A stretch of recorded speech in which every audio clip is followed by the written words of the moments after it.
I'm spending the day with Bristol Waste, finding out why it's so important to recycle your rubbish. If all of the metal packaging used in Bristol's homes was collected for recycling, we would prevent around 6,300 tonnes of carbon dioxide from entering the atmosphere. That's the equivalent of taking more than 1,345 cars per year off our streets. But all that metal won't recycle itself, so crew member Tony Jackson has been showing me the ropes. Always look into the plastics to make sure, because basically 9 times out of 10 you might have broken glass and that, like say inside there, which is like say very dangerous.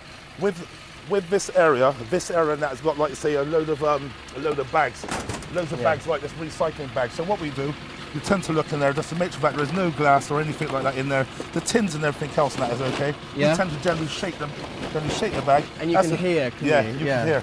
Hold the bag like this way. From there, you've got like a little, little thing just there. So once you've got it, if you hold it, push that inside there, shake it.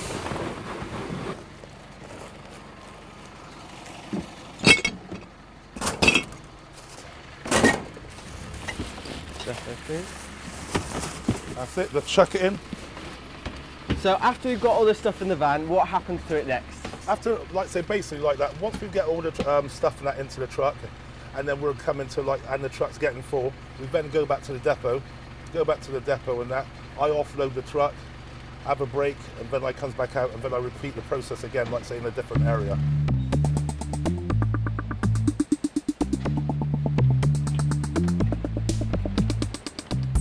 Back to the depot then with a truck full of recyclable paper, plastic and metal, all destined for a new life. Before it can be sold on to be reused, the material is separated and processed by a baler, a huge piece of machinery which sorts the tons of waste that comes through the depot and uses incredible force to crush the material into manageable bales.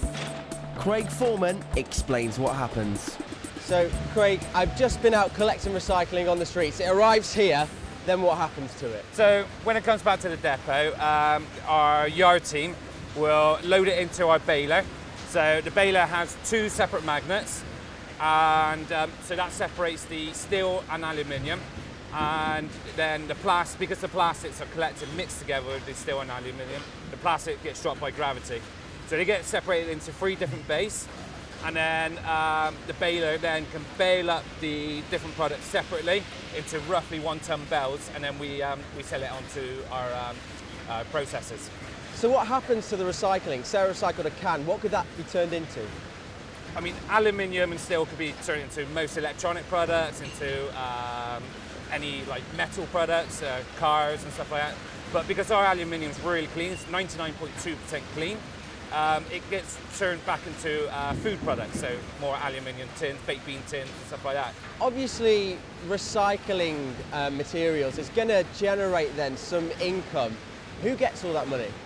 The surplus goes back into the city, so it's quite important for the residents of Bristol to recycle as much as you can. So more recycled materials come in, the more money that the city gets, so the surplus goes towards the city.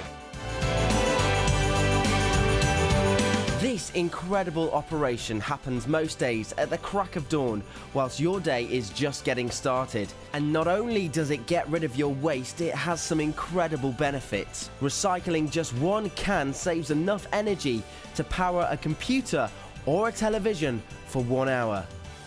So not only is it fantastic for the environment, it's great for Bristol too. Your metal matters, so why not recycle it?